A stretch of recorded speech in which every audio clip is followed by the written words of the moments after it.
यहाँ पे अभी 5:45 का टाइम हो रहा है, लोग मॉर्निंग वॉक कर रहे हैं, वो भी दिख रहा होगा आपको। हल्की सी बारिश हुई थी, लेकिन रात में काफ़ी अच्छी सी बारिश हुई थी। उसके कारण देखिए यहाँ पे कीचड़, पानी और मैट जो है वो गीली हो गई। उसके नीचे वो जो आवाज़ करने वाले कीड़े हैं ना, वो चप्पल और मैट के नीचे बैठ जाते। अब यहाँ पे ये गंदा सुबह या रात में हो जाता है ना, तो सुबह उठते से ये क्लीन कर दो तो थोड़ा अच्छा लगता है। फिर इसके बाद में मैं घर के अंदर के काम कर लेती हूँ। वाइपर से ये पानी पूरा अच्छे से हटा देती हूँ और काफ़ी हद तक ये क्लीन हो जाता है। उसके बाद में फ़िनाइल डाल देती हूँ। तो इस तरह से मॉर्निंग में आधा घंटा मैं यहाँ पे दे देती हूँ, मतलब 6 से 6:30 या 6:45 तक ये काम कर लेती हूँ और उसके बाद घर का। Good morning friends, welcome back to my channel. कैसे हो आप सब? आई होप कि आप सब बहुत अच्छे और सेहतमंद होंगे। अभी सुबह का टाइम है, सुबह 6 बज रहा है और मैं उठ चुकी हूँ। प्रमोद और बच्चे सो रहे हैं और मैं उठ चुकी हूँ, क्योंकि मेरे काम शुरू हो जाते हैं। सुबह 6 बजे पानी आता है तो उसके हिसाब से मैं काम करती हूँ। ऐसा नहीं कि डेली सुबह 6 बजे उठती, थोड़ा आगे पीछे 10-15 मिनट हो जाता है। और अब बारिश स्टार्ट हो गई ना, तो मेरा एक काम और बढ़ जाता है, वो है बाहर का काम। बाहर का जो फर्श है वो सब धोना पड़ता है, क्योंकि बारिश के कारण वहाँ पे काफ़ी हद तक खराब हो जाता है, कीचड़, पानी वो सब हो जाता है और छोटे छोटे कीड़े वगैरह रहते, तो मैं सुबह वो धो देती हूँ। तो आधा घंटे का ये काम तो मेरा अब बढ़ ही गया है। और अभी मैं थोड़ा सा काम करके आ गई, उसके बाद में ही ब्लॉग स्टार्ट कर रही, इसलिए मुझे थोड़ी सी बात करते समय थकान सी लग रही, क्योंकि मैं बाहर के काम करके आई हूँ, थोड़ा सा गार्डन में भी करके आई, इसीलिए। तो जो मेरे मुझसे पॉसिबल हुआ वो शेयर कर रही हूँ मैं आपके साथ। तो अभी मेरे यहाँ पे कोई हाउस हेल्पर नहीं है। मैं खुद ही अपने घर के झाड़ू, पोछा, बर्तन, खाना बनाना, मेरे बच्चों का जो भी काम है सब मैं ही करती हूँ। और फिर उसके बाद में पार्लर का काम, और अभी ये यूट्यूब के वीडियोस बनाना, रेसिपी या ब्लॉगिंग, ये भी मैं ही करती हूँ। एडिटिंग भी मैं ही करती हूँ। तो बिना हाउस हेल्पर के मैं ये सब चीज़ें कैसे मैनेज करती हूँ, वो ब्लॉग मैं आज आप लोगों के साथ में शेयर कर रही हूँ। थोड़ा सा मुझे बच्चे और प्रमोद हेल्प कर लेते हैं, इसीलिए मैं ये चीज़ें जो है वो मैनेज कर पाती हूँ। अगर उनकी हेल्प मुझे नहीं होती तो शायद ही मैं ये सब काम कर पाती। मतलब घर के तो कर ही लेती, लेकिन बाहर जो मैं पार्लर या फिर ये यूट्यूब का जो भी काम कर रही हूँ वो मैं नहीं कर पाती। तो बिना हाउस हेल्पर का मैं ये सब चीज़ें कैसे पूरा दिन भर में मैनेज कर लेती हूँ, वो मैं आपके साथ में अभी शेयर कर रही हूँ। ब्लॉग सुबह से तो मैंने स्टार्ट कर दिया था, अब बीच में मैंने ब्रेक लेके ये आपके साथ में बात कर रही हूँ। तो चलिए, मेरा बाहर का काम हो गया, अब मैं अंदर आ गई हूँ, अब मैं अंदर के काम कर लूँगी। यहाँ पे अभी 7 से 8:30 बजे के टाइम पे मैं झाड़ू, पोछा और ब्रेकफास्ट रेडी कर लेती हूँ। अभी यहाँ पे कचरे वाला आ गया तो मैं कचरा डालने भी जा रही हूँ। पेपर निकालना भूल गई थी और पेपर भी दे दिया प्रमोद को, क्योंकि उठते से ही प्रमोद को पेपर भी पढ़ना रहता है, तो वो भी उठ गए थे। अब वो यहाँ बैठे हैं पेपर पढ़ने और मैं कचरा डाल के आ गई। तो अब मैं क्या करती हूँ, हमेशा उनको उठा देती हूँ आगे के कमरे से और बोलती हूँ बेडरूम में जाके बैठो, वहाँ पे पेपर पढ़ो। तो फिर वो वहाँ पे पेपर पढ़ेंगे, तब तक मैं किचन, फ्रंट रूम और रेक्स का कमरा जो है वो झाड़ू पोछा कर लेती हूँ। टॉयलेट, बाथरूम जो है वो धो देती हूँ। तो इतना 7 से 8:30 के बीच का ये मेरा टाइम जो है ये सब क्लीनिंग में जाता है। और फिर थोड़ा ब्रेकफास्ट की तैयारी कर लेती हूँ। जब मेरा झाड़ू पोछा ये सब हो जाता है, उसके बाद में मैं नहा लेती हूँ और ब्रेकफास्ट रेडी करके साथ में ही मैं लंच की भी तैयारी कर लेती हूँ, ताकि 10 या 10:30 तक मेरा लंच भी बन जाए। वैसे भी प्रमोद कभी घर पे रहते तो वो सब्जी तड़का वगैरह लगा देते। अभी ना छुट्टियां चल रही तो बच्चे थोड़ा सा लेट ही उठते, इसलिए मैं बेडरूम जो है वो रहने देती हूँ।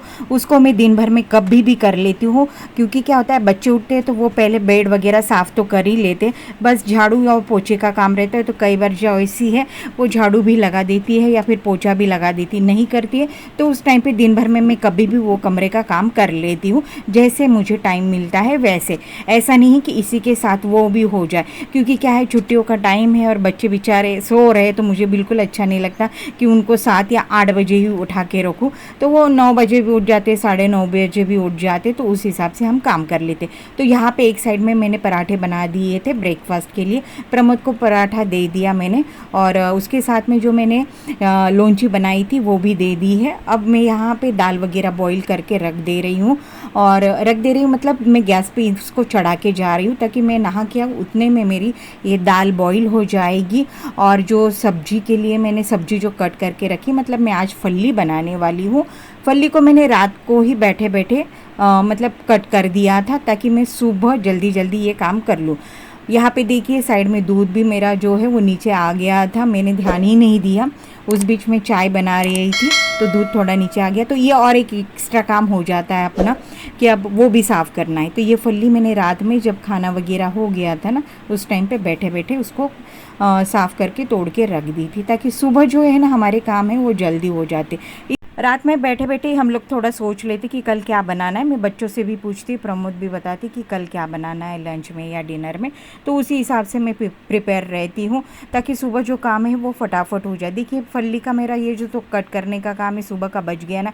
रात में वैसे भी फ्री ही बैठी थी, सब काम होने के बाद एक 15-20 मिनट इसको दे दिया तो मेरा लहसुन और ये फल्ली साफ़ हो गई थी। तो चलिए अभी ये रख के मैं नहाने जाती हूँ। तब तक इनकी सीटियाँ जो है वो प्रमोद देख लेंगे, गैस में साफ़ करती हूँ और फिर मैं नहाने जाती हूँ। फिर मिलती हूँ आपको नहाने के बाद। अभी यहाँ पे ना मैं सब्जी और दाल फ्राई करने वाली हूँ, उसके लिए मैं एक साथ ही प्याज कट कर रही हूँ। तो यहाँ पे दाल बॉईल हो चुकी है, सब्जी भी एक सीटी देके मैंने वो फल्ली को पका लिया था, तो वो बस तड़का देके 1-5 मिनट में सब्जी भी बन जाएगी और दाल भी। तो देखिए यहाँ पे दाल बन गई है, दाल रेडी हो गई है। ये दाल बॉईल हो रही है अभी तड़का देने के बाद में, और सब्जी भी मैंने एक साइड में देखिए इस तरह से सब्जी भी हमारी रेडी हो चुकी है। तो इस तरह से मेरे ये जो काम है 10:30 या कभी कभी थोड़ा 10-15 मिनट आगे पीछे भी हो जाता है। एकदम ऐसा पर्टिकुलर एकदम वही टाइम पे होना है ऐसा नहीं है, पर मैं आगे पीछे वैसे ही मेरे काम कर लेती हूँ। अभी बस रोटी बाकी है तो मैं रोटी बना लेती हूँ। बच्चे उठ गए हैं क्योंकि अभी 10:30 का टाइम हो गया है, तो बच्चे भी उठ गए, चाय पानी ले रहे हैं। चाय बना दी थी मैंने, वैसे रेक्स ज़्यादा चाय नहीं पीता, जॉयसी को चाहिए रहती है कभी कभी चाय, तो वो चाय बिस्किट वगैरह खा लेती। उसको बोलो पराठा दोनों को, तो वो कभी कभी मना करते भूख है तो हाँ या नहीं है, फिर लंच जो है वो जल्दी कर लेंगे। तो इस हिसाब से मैंने अभी चाय बिस्किट तो दोनों को दे दिया है। यहाँ पे मेरी रोटी बन जाएगी, उसके बाद में मैं और काम करने के लिए फिर फ्री हो जाती। मतलब यहाँ पे मेरा जो 10:30 बजे तक किचन का काम है वो फिनिश हो जाता है। जिस दिन मुझे रेसिपी शूट करनी रहती है तब मेरा जो टाइम है वो थोड़ा सा आगे बढ़ जाता है। तो यहाँ पे बच्चों का यहाँ पे ब्रेकफास्ट होने के बाद में थोड़ा इधर उधर बैठ गए। अब यहाँ पे बच्चे बैठे हैं पढ़ाई के लिए, तो यहाँ रेक्स थोड़ी पढ़ाई भी कर रहा है, इधर जॉयसी बेटी, दोनों अलग अलग कमरों में पढ़ाई के लिए बैठ जाते। तब तक मैं बाहर चली गई थी। बाहर मुझे थोड़ा सा हेयर कट का काम था, तो यहाँ पे आ गए थे 2 हेयर कट और थ्रेडिंग वगैरह, तो वो करके मैं अभी अंदर चली जाऊँगी। तो यहाँ पे हेयर कट अभी ये हो रहा है स्टेप कट, मतलब जो मल्टी स्टेप है वो करना है, और एकदम घने बाल हैं इनके और बहुत अच्छे बाल हैं। इनके बाल में मैं जब भी हेयर कट करवाती हूँ ना मुझे खुद को बहुत अच्छा लगता है।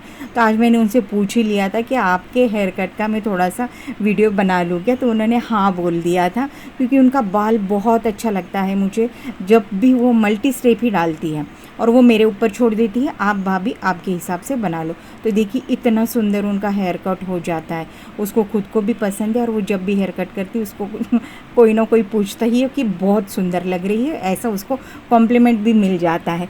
यहाँ पे इनका हेयर कट होने के बाद में ना और एक छोटे बच्चे का हेयर कट था, वो काफ़ी नॉटी था, मतलब बहुत हिल रहा था। तो उस टाइम पे ना बहुत हेयर जो है ना मेरे ड्रेस पे उड़ रहे थे, तो फिर पहले आके मैंने चेंज किया और उसके बाद में अब आपसे मिल रही हूँ। टाइम हो रहा है 5 बजे का, शाम का टाइम है, मतलब 5 बजे तक का। वैसे आज मैंने ड्रायर में ही कपड़े सुखाए थे क्योंकि थोड़ा सा बारिश का क्लाइमेट था तो कपड़े जल्दी सूख जाए, इस चक्कर में मैंने अच्छे से उनको ड्रायर में सुखा दिया था। तो 5 बजे तक ऑलमोस्ट सूख ही गए हैं। जैसे अभी कपड़े लाके मुझे दे दी है।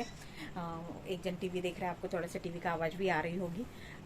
तो अभी मैं ये कपड़े फोल्डिंग करके रख देती हूँ, और उसके बाद में आज मैं घी भी बनाने वाली हूँ क्योंकि करीबन 15 दिन का जो मलाई है वो इकट्ठा हो चुकी है।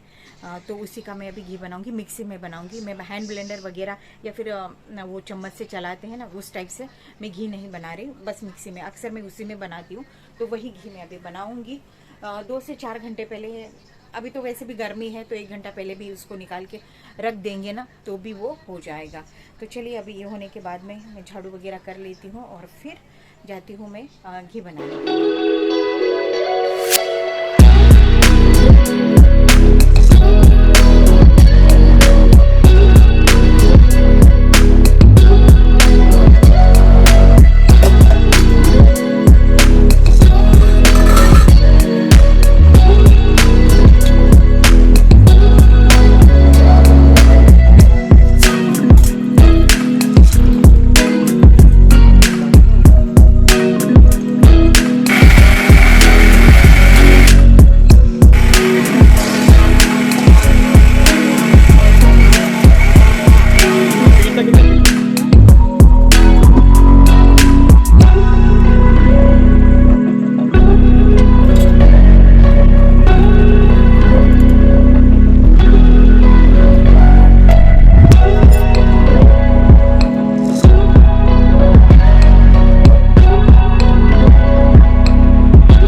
इस तरह से एक बार ऐसे मिक्स कर लूँगी और एक 2 से 3 मिनट में ये रेडी हो जाएगा। ये जो ऊपर झाग आ जाएगा वो हल्का सा कम होने लगेगा ना, तो उस टाइम पे फिर ये घी अपना रेडी हो जाएगा। ये झाग जो है ये वाला थोड़ा थोड़ा कम हो जाएगा। इसको कम बना है, वैसे ये बहुत दिन का 15 दिन का तो है, लेकिन क्या हो गया बीच में ना 4-5 दिन में इसमें ना मलाई नहीं डाल पाई थी, इसलिए बहुत कम घी बना है ये। पर ज़्यादा दिन हो गए थे और फिर वो अच्छा नहीं लगेगा। अच्छा मतलब जब मैं घी बनाऊंगी तो उसका स्मेल आ जाएगा ना ज़्यादा दिन वाले मलाई का, इसीलिए मैंने आज इसको बना लिया है। ये देखो झाग उसका कम हो गया। हम लोग चम्मच से ऐसा मिक्स कर देते ना तो उस टाइम पे थोड़ा वो, और ऐसा कर लेंगे ना तो देखिए झाग भी कितना कम हो गया। ये अभी देखो झाग ऑलमोस्ट पूरा हट गया है, सिर्फ घी घी दिख रहा है। तो ऐसे ऐसे कर लेंगे तो झाग हट जाता है। तो चलिए ये मेरा हो गया अभी घी रेडी। ये करीबन 8-15 दिन तक तो मुझे चला ही जाएगा। जब भी दाल चावल बनता है या फिर कोई मीठी चीज़ बनाऊंगी तभी डालती हूँ उसमें मैं घी। तो ये देखिए हल्का सा नीचे लगने लगा, तो उस स्टेज पे हमें गैस ऑफ कर देना है बस। तो यहाँ पे घी बनने के बाद में मैं रात को मतलब अभी 8 बजे का टाइम हो रहा है और आज जैसी ने हेयर वॉश किया था और उसके बाल में ना ऑयलिंग नहीं हुआ था। हो गया 8 दिन तो हो गया था कि मैंने ऑयलिंग उसके बाल में ना ठीक से कर नहीं पाई थी, वही कर रही थी, थोड़ा बहुत ऑयल लगा रही थी। तो आज मैंने उसको बोला अच्छे से मैं तेरी ऑयल से मालिश कर देती हूँ। यहाँ पे ये जो ऑयल है ना ये मैंने घर पे बनाया हुआ ऑयल, वो जो कैन है ऑयल की उसमें डाला हुआ। ये ऑयल जो मैं जॉयसी को बचपन से लगा रही हूँ, घर पे ही मैं उसको बनाती हूँ। 2-4 चीज़ें उसमें डाल के उसको बॉईल करके एक ऑयल है बना के रखती हूँ। इसलिए जॉयसी का हेयर जो है ना मुझे ऐसा लगता है कि वो ऑयल के कारण काफ़ी हद तक अभी तक भी अच्छा है।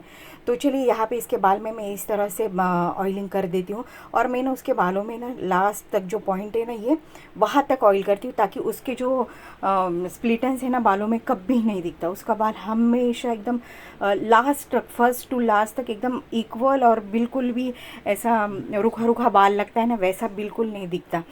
इसीलिए बाल में ऑयलिंग लास्ट तक, स्कल में तो करना ही ज़रूरी है लेकिन लास्ट में भी हेयर के ऑयलिंग अच्छा सा करना ज़रूरी। तो चलिए यहाँ पे मैं इसके बाल में अभी अच्छे से ऑयल करके एक टाइट छोटी बांध दूंगी। टाइट मतलब थोड़ा सा ढीली सी, बहुत टाइट नहीं। अभी रात का टाइम है तो बाल इधर उधर बिखरेंगे इसलिए मैं चोटी डाल के दे रही हूँ उसको, अदरवाइज़ वो जुड़ा ही मतलब डालती है बालों में। तो यहाँ पे हमारी ऑयलिंग भी हो रही थी और कुछ बातें भी हो रही थी।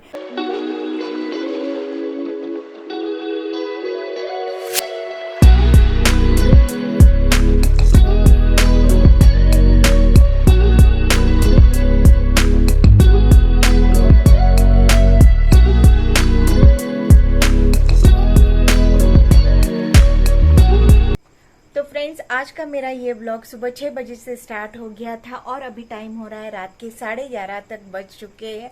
तो मेरा ये रूटीन ब्लॉग आपको कैसे लगा, बिना हाउसमेड मैं अपना घर को किस तरह से मैनेज करती हूँ, तो आपको मेरा ये ब्लॉग अच्छा लगा होगा तो लाइक शेयर ज़रूर करना। अगर मेरे चैनल पे आप लोग नए होगे तो सब्सक्राइब करना मत भूलना। फिर मिलती हूँ और एक नए ब्लॉग के साथ, तब तक के लिए बाय बाय।